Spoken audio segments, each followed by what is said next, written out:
Assalamualaikum warahmatullahi wabarakatuh. Alhamdulillah, anak-anakku sekalian, kita berjumpa kembali. Kali ini kita akan membahas pelajaran fikih, ya, bab yang pertama. Tapi sebelum kita mulai, kita baca doa dulu ya. Semoga Allah Subhanahu wa taala memudahkan kita semua dalam menyampaikan ilmu dan menerima ilmu. Insyaallah ilmu yang kita dapat nanti akan bermanfaat bagi kita. Semoga Allah meridhai. Amin amin ya rabbal alamin. Yuk kita mulai berdoa. Bismillahirrahmanirrahim. Rabbi zidni ilma warzuqni fahma. Amin ya rabbal alamin. Anak-anak, untuk bab yang pertama adalah mengenal ketentuan sholat sunnah rawatib.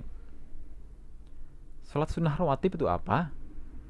Oke anak-anak, kalian tentu sering melihat di masjid atau di musola ada orang yang sholat sendirian sebelum sholat jamaah dimulai. Jadi sebelum iqomah, orang itu sholat dulu, sholat sendirian ya. Kemudian ada orang yang sesudah sholat jamaah bersama-sama, sudah dzikir, sudah doa, kemudian dia berdiri untuk sholat lagi. Nah, itu adalah namanya sholat sunnah rawatib. Ya, sholat sunnah rawatib adalah sholat sunnah yang dikerjakan mengiringi sholat fardu. Baik itu dikerjakan sebelum sholat fardu atau dikerjakan sesudah sholat fardu atau sholat wajib. Jadi Pak Fauzan ulangi, sholat sunnah rawatib adalah sholat sunnah yang mengiringi sholat fardu, baik dikerjakan sebelum maupun sesudah sholat fardu. Sholat sunnah rawatib bila dikerjakan sebelum sholat fardu maka disebut sholat rawatib qobliyah. Kemudian sholat sunnah rawatib yang dikerjakan sesudah sholat fardu disebut sholat sunnah rawatib ba'diyah. Jadi contoh ya, contoh kita sholat duhur ya. Sholat duhur kita ke masjid, sudah adzan, kemudian kita sholat 2 rakaat ya misalkan. Lah kita sholat 2 rakaat itu namanya sholat sunnah rawatib qobliyah. Kemudian kita sholat bersama-sama, sholat jamaah ya, sholat jamaah duhur sudah selesai, kita sudah dzikir, sudah berdoa, kemudian kita sholat lagi 2 rakaat misalkan. Nah itu namanya sholat sunnah rawatib ba'diyah. Oke, paham ya? Jadi sholat sunnah yang dikerjakan sebelum sholat fardu namanya sholat sunnah rawatib qobliyah. Kalau sholat sunnah yang dikerjakan sesudah sholat fardu namanya sholat sunnah rawatib ba'diyah. Sekarang kita lihat contoh dari sholat sunnah rawatib. Yang pertama, 2 rakaat sebelum subuh, 2 rakaat atau 4 rakaat sebelum duhur, 2 rakaat atau 4 rakaat sesudah duhur, 4 rakaat sebelum asar, 2 rakaat sebelum maghrib, 2 rakaat sesudah maghrib, 2 rakaat sebelum isya, dan 2 rakaat sesudah isya. Ini adalah contoh-contoh dari semua sholat sunnah rawatib. Yang di sebelah sini ini adalah sebelum, namanya qobliyah. Yang di sebelah sini adalah sesudah sholat fardu, namanya ba'diyah. Oke, paham ya? Coba dilihat lagi ya. Oke, sudah paham? Insyaallah kalian paham ya kalau betul-betul menyimak video ini. Selanjutnya, sholat sunnah rawatib hukumnya adalah sunnah. Sunnah artinya apabila kita kerjakan kita mendapat pahala, tapi apabila tidak kita kerjakan kita tidak berdosa. Jadi apabila kita mau melaksanakan kita akan dapat pahala. Tapi kalau kita tidak mau melaksanakan, kita nggak dapat dosa, nggak dapat apa-apa ya. Oke, anak-anak, sholat sunnah rawatib dibagi juga menjadi dua, yaitu sholat sunnah mu'akkad dan sholat sunnah ghairu mu'akkad. Sholat sunnah mu'akkad adalah sholat sunnah yang sangat diutamakan atau sangat dipentingkan.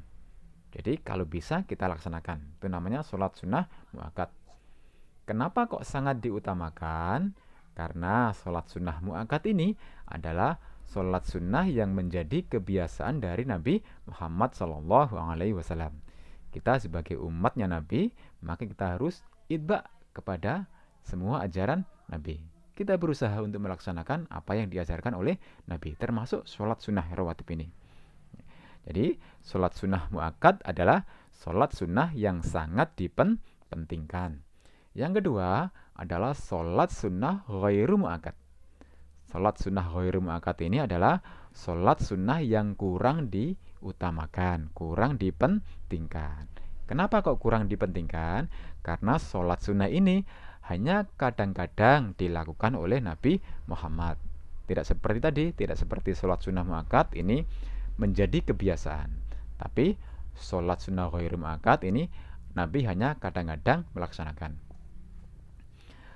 Anak-anak, sekarang kita lihat contoh dari sholat sunnah mu'akkad dan sholat sunnah ghairu mu'akkad. Ya, yang tengah ini adalah sholat fardu, sholat wajib, subuh, duhur, asar, maghrib, isya. Ya. Yang di sebelah sini adalah sholat sunnah sebelum sholat fardu. Yang di sebelah sini adalah sesudah sholat fardu. Terus yang mana yang masuk sholat sunnah mu'akkad? Sholat sunnah mu'akkad yang pertama adalah 2 rakaat sebelum subuh, 2 rakaat atau 4 rakaat sebelum duhur, 2 rakaat sesudah duhur, 2 rakaat sesudah maghrib, dan 2 rakaat sesudah isya. Ya. Kalau kita laksanakan semua, maka sholat sunnah mu'akkad ini jumlahnya 12. Kalau sebelum duhur kita melaksanakan 4. Tapi kalau sebelum duhur kita melaksanakan 2 rakaat, ini maka jumlah sholat sunnah mu'akkad adalah 10. Ya. Kemudian contoh sholat sunnah ghairu mu'akkad adalah 4 rakaat sesudah duhur, 4 rakaat sesudah sebelum sholat asar, 2 rakaat sebelum maghrib, dan 2 rakaat sebelum isya. Ya. Anak-anak, demikian tadi untuk penjelasan singkat sholat sunnah rawatib. Ya. Untuk akhir pembelajaran, silakan kalian tulis kembali soal berikut ini, kemudian kalian isi. Ya. Setelah diisi, difoto, dikirimkan ke nomor Pak Fauzan. Oke, terima kasih. Ya, kita tutup pembelajaran kita dengan bacaan hamdalah. Alhamdulillahirabbil alamin. Kita lanjutkan doa majelis ya. Bismillahirrahmanirrahim. Subhanakallahumma wa bihamdik asyhadu an la ilaha illa anta astaghfiruka wa atubu ilaik. Assalamualaikum warahmatullahi wabarakatuh.